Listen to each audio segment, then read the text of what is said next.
What's going on, everybody? Welcome back to the channel. Jake Peffer here. Welcome back to Jake's Cinema Room. I'm going to be reviewing another movie for you guys today. Today, I'm going to be looking at the latest Adam Sandler movie to hit Netflix, Spaceman. Now, this is another opportunity that we get to see Adam Sandler show off his dramatic acting chops, because this is definitely not one of his comedies. Um, as you know, he likes to, take his time from making some of his dumb comedies every once in a while and actually show off his acting chops. Spaceman is another entry down that lane for him. And while his performance in this movie is another good one, I personally not crazy about the movie as a whole. Essentially, what the story here is you have Adam Sandler as an astronaut, the titular spaceman, and he's about halfway through his voyage that he's currently on by himself. And he's starting to think back to his time on Earth with his wife, who's played by Carey Mulligan. He kind of left her to go on this, mission and everything, and she's pregnant, and he's thinking back on all these memories and whatnot.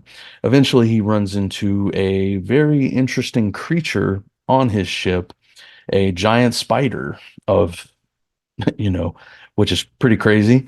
But this spider claims to be a very old being, one of the originators of the earth, essentially, or the universe for that matter. He is a very old creature that's basically lived throughout the existence of time. He's been around since the beginning, and he kind of helps Sandler's character go through a lot of different emotions throughout the entire movie, thinking back on his marriage and what he can do to maybe fix it and make it better and be there to provide for not only his wife, but their soon to be born child as well.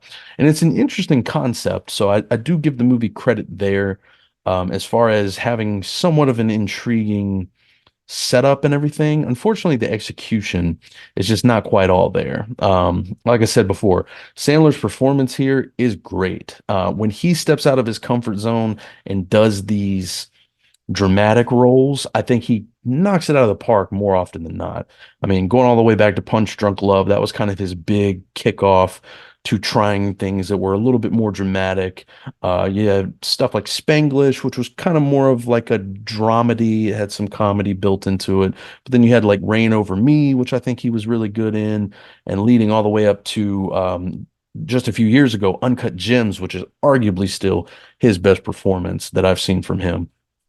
I love when he takes these risks and does these movies that are definitely out of his comfort zone and what we typically know Adam Sandler to be. And he, when he really tries, when he puts forth the effort, I think he does a really good job at acting. And this is another performance of his that I think works really well. And it's a testament to Sandler himself. I mean, he's a talented guy, and while I don't think the movie itself works all that well, his performance is the biggest highlight for sure, and is what makes most of this kind of work in certain instances.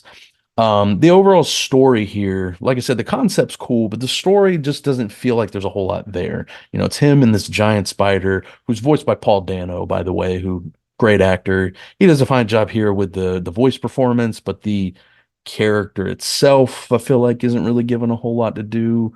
Seems like more of just a plot device, but that's just me. But the interactions that the two have together are somewhat interesting and kind of get a little philosophical and whatnot. And the movie brings up interesting ideas. It just never feels like they're fully executed. And that's the biggest flaw of the movie. A lot of it I would put on the direction. The direction is a tad off. It's not quite all that good. It's not necessarily bad per se, but it just doesn't work to the ability that I think it should. And that's a shame because this is a movie that I think had a lot of potential. It could have been a really good, really good drama, really good philosophical drama, with a comedian, at the helm pushing the story along and everything. And it kind of falls flat in certain areas. It just doesn't feel like everything here really works all that well. And it's unfortunate because, like I said, it definitely had a lot of potential. The movie is shot very well. It looks incredible. Everything here looks really good. I think the creature design of the spider actually looks really cool too. Him interacting with Sandler. There's a lot of moments where they're actually touching and holding on to one another. And in those instances, I believe it's a giant spider. It doesn't look like it's all that CG or anything like that. So there's definitely good elements to the movie here. It just doesn't all culminate to a very good movie overall, and it sucks because I wanted it to be good. I had high hopes for it, and unfortunately, it kind of let me down. If anything, while I can't recommend necessarily watching the movie, the performances here are good, mainly Sandler. There's really not a whole lot of people in this movie. You have Sandler, you have Carey Mulligan, who's good, but she's definitely very underused.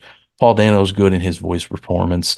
You have a couple other people like Isabella Rossellini pops up, Lena Olin, a few other people here and there that kind of pop up in and out of the movie, but really none of them are given a whole lot to do. This is Sandler's vehicle. He does what he can with the material, but unfortunately, it just kind of falls flat for me.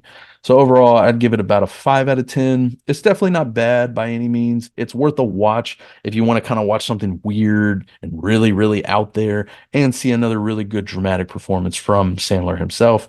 But outside of that, there's really not much to grasp onto here. So that's about it for me, guys. If you have had the opportunity to see Spaceman, please let me know what you thought about it in the comments below. Be sure to subscribe to the channel for more reviews, rankings, all that kind of good stuff. I'll leave all my links down below on where you can follow me and check out more of my reviews. Just want to put it out there. I did create a Facebook page for Jake Cinema Room. So if you have Facebook, you want to follow me for some more reviews. I've been putting up some little like short reviews on more recent movies that I've watched and things like that. So if you have a Facebook and want to follow, I'll leave the link down below. But until next time, guys, I'll catch you all later.